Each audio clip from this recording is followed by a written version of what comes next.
अब नीमाटोड्स को ख़त्म करते हैं।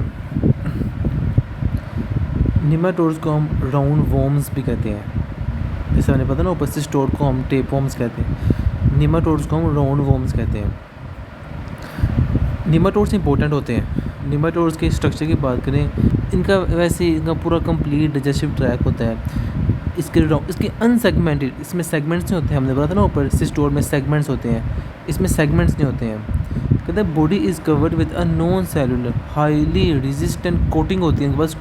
कोटिंग होती है, को क्यूटिकल कहते हैं कि जो हाईली रेजिस्टेंट होती है, आसानी से मरती नहीं है वो, तो हीट वगैरह से नहीं मरेगी वो। इनके पास बॉडी क्यूटिकल से कवर हुई होती है। फीमेल इनकी बड़ी होती है मेल से। The mail typical has mail की आखिर पर कोयल टेल होती है, टेल उसकी कोयल होती है मेल की। क्लासिफिकेशन बहुत इंपॉर्टेंट है इसकी। एक होता है इंटेस्टाइनल नीमाटोड्स, एक होते हैं टिश्यू नीमाटोड्स। ये बहुत इंपॉर्टेंट है, ये अक्सर पूछते होते हैं। सबसे पहले हम पढ़ते हैं, सबसे पहले हम पढ़ेंगे इंटेस्टाइनल नीमाटोड्स। सबसे पहले नाम है एट्रोबियस वर्मिकुलरिस। पहले है ना एट्रोबियस, ये नीचे वाला ही है, एट्रोबियस टर्बिकुलर। इसको हम पिन वॉर्म्स भी कहते हैं। डिजीज़ का काज करता है एंट्रोबायसिस काज करता है। होस्ट इसका ह्यूमन होस्ट है इसका। मोड ऑफ ट्रांसमिशन यही है कि इंजेक्शन ऑफ वोम एग्स, कि हमने पिन वोम्स के एग इंजेक्शन कर लिया है, इसकी वजह से होता है। क्लिनिकल फाइंड इसका पेरी एनल प्रूराइटस, बहुत इंपॉर्टेंट है ये। क्लिनिकल सिनेरियो में पेरी एनल प्रूराइटस ही सिनेरियो में आता है कि ये इचिंग हो रही होती है ना एनल वाले एरिया पे ना, एनल वाले एरिया पे इचिंग, खारिश हो रही होती है। क्या मैं बच्चों में ज़्यादातर होता है, बच्चे खारिश करते हैं पेरी एनल में, जिसकी वजह से, क्योंकि जो इसके जो होते हैं ना एग वगैरह, वो हमारे एनस वगैरह में होते हैं। जब खारिश करते हैं ना पीछे से बच्चे, फिर क्या मैं पता नहीं पीछे हर जगह हाथ मारते हैं, इसे फैल भी सकता है, और मुँह में उंगली डाले तो उनके अंदर भी इंजेस्ट हो सकता है।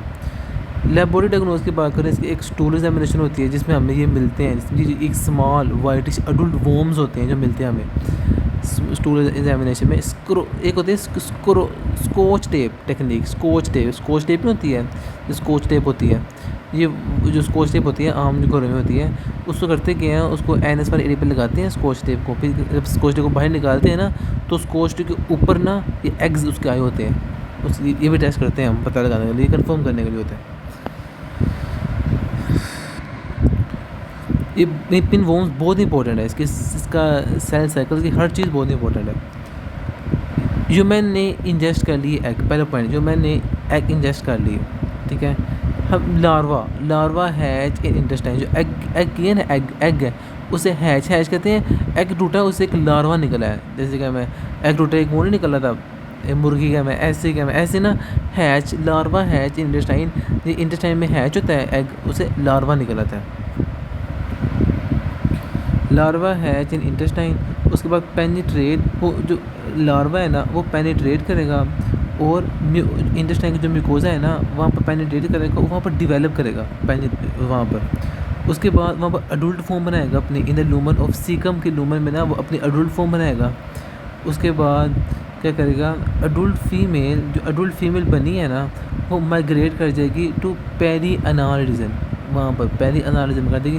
ज़्यादा लफ्ज़ आता है स्क्रैचिंग का लफ्ज़ आता है, ज़्यादा जब सिनेरियो में लफ्ज़ आएगा ना, वो यही कहेंगे कि जो एक बेबी है वो स्क्रैच कर रहा है, स्क्रैच कहते हैं पीछे हाथ मार रहा है। ये क्लिनिकल सिनेरियो में ये स्क्रैचिंग का लफ्ज़ आता है, पेरी अनाल एरिया पे स्क्रैचिंग कर रहा है, तो वो भी क्या में ये पिन वॉर्म ही होता है, इसके पिन वॉर्म के चांस होते हैं, पिन वॉर्म ही होगा। एग्स ऑन पेरी अनाल फोल्ड्स, भी एग्स होते हैं वो पेरी अनाल फोल्ड से ना हमारे इन्वायरमेंट में आए थे। ठीक है, पेरी अनाल फोल्ड जो अडल्ट फीमेल आई थी ना, वो एग रिलीज़ करती है, फिर वो हमारे पास इन्वायरमेंट में आते हैं, उसके फिर ह्यूमन इंजेस्ट करता है, फिर वो दोबारा सर्कल चलता है। ये पिन वॉर्म बहुत इंपॉर्टेंट है, बहुत आसान है। बस क्या है कि पेरी सबसे इंपॉर्टेंट है इसकी पेरी अनाल प्रूराइटस है, इचिंग खारिश हो रही होती है पीछे, और स्कॉच टेप टेस्ट होता है। फैल इसमें कोई बात नहीं, लार्वा निकला है, लार्वा का मैं म्यूकोजा पे क्या मैं ग्रो करेगा, फिर वहाँ से पेरी अनाल एरिया में जाएगा, फिर वहाँ से एग रिलीज़ करेगा, इन्वायरमेंट में आ जाएगा। तो 2-3 बातें जो याद करनी है, बहुत आसान है। उसके बाद अस्कैरिस लम्ब्रिकोइड्स, सबसे इंपॉर्टेंट ये है, अस्कैरिस लम्ब्रिकोइड्स, और एक आएगा नीचे हुकवॉर्म। ये दो सबसे इंपॉर्टेंट दो हैं, ये पिन वॉर्म भी इंपॉर्टेंट है, ये भी आता होता है। इसको हम जाइंट राउंड वॉर्म कहते हैं, सबसे बड़ा जो है ना ये सबसे बड़ा राउंड वॉर्म है ना, राउंड वॉर्म सबसे बड़ा राउंड वॉर्म ये है, अस्कैरिस लम्ब्रिकोइड्स। ये एस्कैरियोसिस काज करता है। इसकी भी mode of transmission injection of, इसकी होती है इंजेक्शन ऑफ कंटेमिनेटेड फूड, ठीक है। वो एग जो कंटेमिनेटेड है, वो फूड जो कंटेमिनेटेड है एग से, उससे ये हो जाता है। इसकी क्लिनिकल फाइंडिंग नमूनिया, ये नमूनिया काज करता है, ये इंपॉर्टेंट बात है, ये नमूनिया काज करता है। ये कैसे करते हैं भी हम पढ़ते हैं नहीं। जस्ट लेबोरेटरी डायग्नोस की बात करें, इसकी स्टूल एग्जामिनेशन में एग्स मिलते हैं और साथ इसकी एक ईओसिनोफिलिया इसमें राइज हुआ होता है। हर हेलमिस में ईओसिनोफिलिया राइज हुआ होता है, कॉमन सी बात है वो, लेकिन इसमें कुछ ज़्यादा हुआ होता है। कहते हैं नमूनिया होता ही यूँ है कि ईओसिनोफिल बहुत ज़्यादा हो जाता है, इसकी वजह से ना हमारे लैरिंक्स में नमूनिया काज करा जाता है।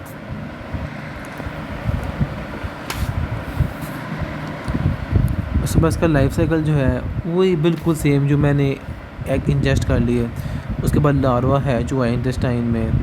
बस इसमें ये है, उसमें ये था ना कि जब ऊपर पिन वोम पर के हैं कि वो पेनिट्रेट कर जाता था सीकम के उसमें कोलों पे पेनिट्रेट कर जाता था, फिर बाद में वो पेरी अनाल एरिया में आ जाता था। लेकिन यहाँ ये हिसाब नहीं है, यहाँ ये आप बात याद रखनी है, जो एस्कैरिस है ना इसमें 2 दफ़ा इंटेस्टाइन में आएगा। वो कैसे आएगा, इंटेस्टाइन में हैच हुआ है, फिर इंटेस्टाइन से एब्जॉर्ब हो गया सर्कुलेशन में, सर्कुलेशन से गया लंग्स के पास, फिर लंग्स से गया ट्रैकिया, मतलब लंग्स में ट्रैकिया में हमारी जो लंग्स क्या है ब्रोंक्यूल्स वगैरह है, ठीक है। ब्रोंक्यूल्स के ट्रैकिया, अब पता ना ट्रैकिया 2 में डिवाइड हुआ होता है ना।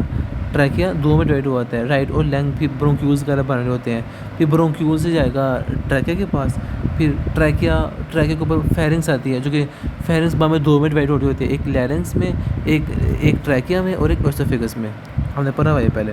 ट्रैकिया से ऊपर जा रहे हैं, ट्रैकिया से ओसोफेगस में जाएगा, ट्रैकिया से जाएगा फेरिंग्स में, फिर फेरिंग्स से ना हम इसको स्वेलो कर लेंगे हमारी, फिर ओसोफेगस में आ जाएगा। पहले ट्रैकिया में गया, ट्रैकिया से फेरिंग्स में, फेरिंग्स भी ओसोफेगस में। फेरिंग्स 2 में डिवाइड हो रही होती है, एक ट्रैकिया और ओसोफेगस, फिर ये स्वेलो करके ओसोफेगस में आ जाएगा। फिर दोबारा adult in lumen of small intestine, देखो 2 दफ़ा स्मॉल इंटेस्टाइन में है। फिर अब अडल्ट होगा इन लूमन ऑफ स्मॉल इंटेस्टाइन, फिर अपने एग रिलीज़ करेगा फीसिस में, और फिर दोबारा ह्यूमन इंजेस्ट कर लेगा एग। ये इतना आसान है एस्कैरिस, जिसको हम जाइंट राइनवोर्म कहते हैं, बड़े बड़े कैमे होते हैं, बहुत आसान है। पहले सबसे पहले स्क्रैच हुआ है स्मॉल इंटेस्टाइन में, फिर सर्कुलेशन से चला गया हमारे लंग्स में, फिर लंग्स में गया, ऊपर ट्रैकिया में, ऊपर स्वेलो कर लिया, फिर ये अडल्ट फॉर्म में तब बनेगा, तब अडल्ट फॉर्म में आएगा, ठीक है। पहले क्या मैं ये उसकी फॉर्म में, लार्वा के फॉर्म में सर्कुलेट करता है, फिर अडल्ट फॉर्म इसकी बनती है, जब वो दोबारा आता है फिर वो एडल्ट फॉर्म बन जाएगी, फिर वो एग रिलीज़ करेगा। इसके सवाल काफ़ी दफ़ा आए हुए हैं। अब जो स्ट्रोंगाइलोइड से इतना इंपॉर्टेंट नहीं है ये, इसको हम थर्ड वोम्स भी कहते हैं। स्ट्रोंगाइलोइडेसिस काज करता है, इसकी भी स्किन पेनिट्रेशन, अब नीचे पढ़ते हैं ना हम स्किन पेनिट्रेशन, तब समझ आ जाएगा स्किन से कैसे पेनिट्रेट करते हैं। नमूनिया, वाइटिस, प्रोडाइटिस, एब्डोमिनल पेन, ये इंपॉर्टेंट नहीं है।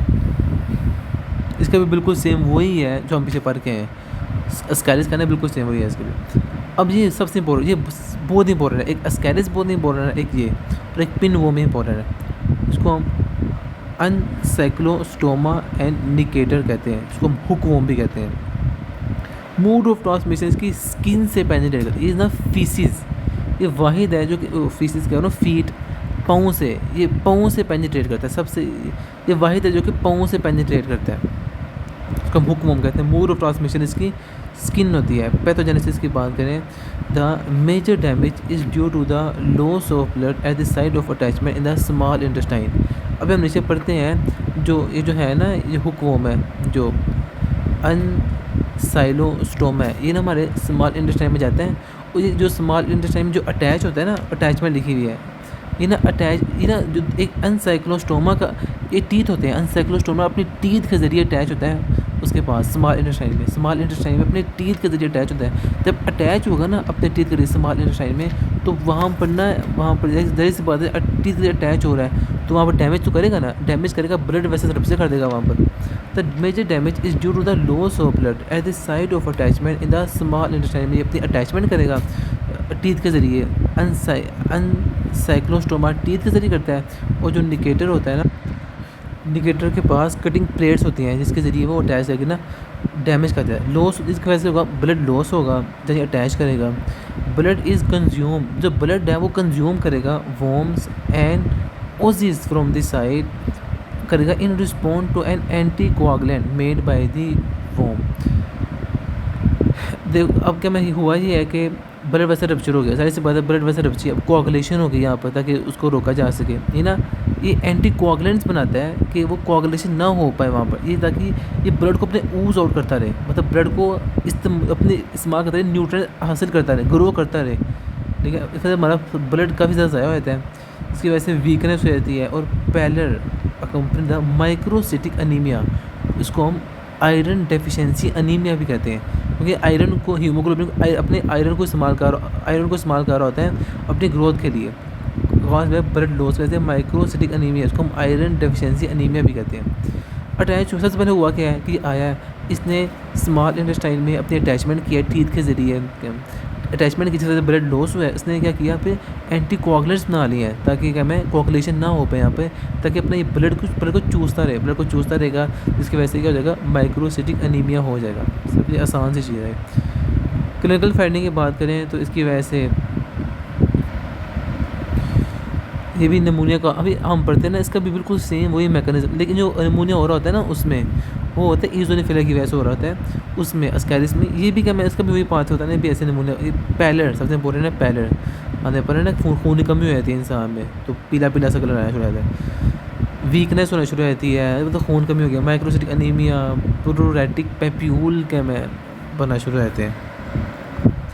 उसके बाद लैब डायग्नोसिस की बात करें तो स्टूल की एग्जामिनेशन करते हैं, उसमें हमें लार्वा की डिटेक्शन होती है। ये बात याद नहीं कहाँ पर लार्वा आ रहा है, कहाँ पर एग आ रहा है, ये सारी बातें याद करनी है। उसके बाद इसका बिल्कुल सेम वही है, इसमें ना दो होते हैं, एक होता है फिलारीफॉर्म, एक होता है फिलारीफॉर्म लार्वा, और एक होता है एक रैप्टिफॉर्म लार्वा होता है, यहाँ पर इसने यहाँ लिखी है, एक होता है रैप्टिफॉर्म लार्वा। जो फिलारीफॉर्म लार्वा होती है ना, इसने अपने डायग्राम नहीं बनाई हुई, चलिए यहीं से गाल है, एक ना क्या मैं, एक होती है फिलारीफॉर्म लार्वा, एक होती है रैप्टिफॉर्म लार्वा। जो फिलारीफॉर्म लार्वा होती है ना, ये वो फॉर्म, ये बड़ा एमसीक्यू ज़्यादा होता है, ये फॉर्म होती है जो कि इन्फेक्शन का इन्फेक्टेड फॉर्म फेल्सिफॉर्म लार्वा होती है। फेल्सिफॉर्म लार्वा हमारी क्या मैं स्किन में पेनिट्रेट करेगी, ये ज़्यादा ना सॉइल वगैरह में क्या मैं जब नंगे पाँव फिरते हैं ना सॉइल वगैरह में, वहाँ से फैल सकता है फीड के ज़रिए। फेल्सिफॉर्म लार्वा दो फॉर्म में होता है, दो फॉर्म के लार्वा होते हैं, फेल्सिफॉर्म एक रैप्टिफॉर्म लार्वा। फेल्सिफॉर्म लार्वा होती है जो कि पेनिट्रेट होती है, ठीक है। फेल्सिफॉर्म लार्वा पेनिट्रेट हो गई स्किन से पेनिट्रेट हो गई, ऐसी बात है, फिर से पेनिट्रेट हो रही है, ये बात है हमारी सर्कुलेशन साथ ही है, सर्कुलेशन गई है, सर्कुलेशन बिल्कुल सेम लंग्स में गई है, लंग्स में ट्रैकिया से फेरिंग्स से स्वेलो हो गई है, स्वेलो से फिर हमारे स्मॉल इंटेस्टाइन में इसने अपनी अटैचमेंट की है, अटैच करके अडल्ट फॉर्म में बनाया, ठीक है। वहाँ से इसने एग फीसिस में भेजे हैं, फिर जो एग फीसिस में भेजे हैं वो रैप्टिफॉर्म लार्वा, वो रैप्टिफॉर्म लार्वा सोइल में आया है, जो सोइल में आई है ना वो रैप्टिफॉर्म लार्वा है, फिर सोइल में ही रैप्टिफॉर्म लार्वा से बनेगी बन जाएगी फिलारीफॉर्म लार्वा, फिर फिलारीफॉर्म लार्वा हमारी वो बॉडी में पेनिट्रेट करेगी।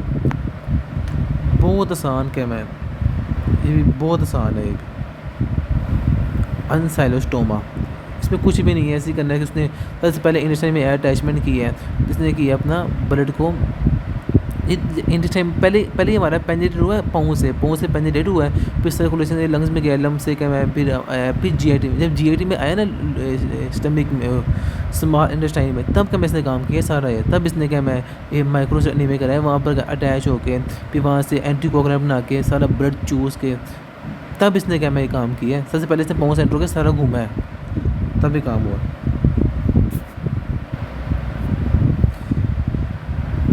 अब आ गया है वो खीरिया बेनक्रोफ्टी कोई नाम, बेनक्रोफ्टी ऐसे कोई नाम है इसका, पिनवॉर्म, ये फिलियासिस डिजीज़ का होता है, इसका होजमैन होता है।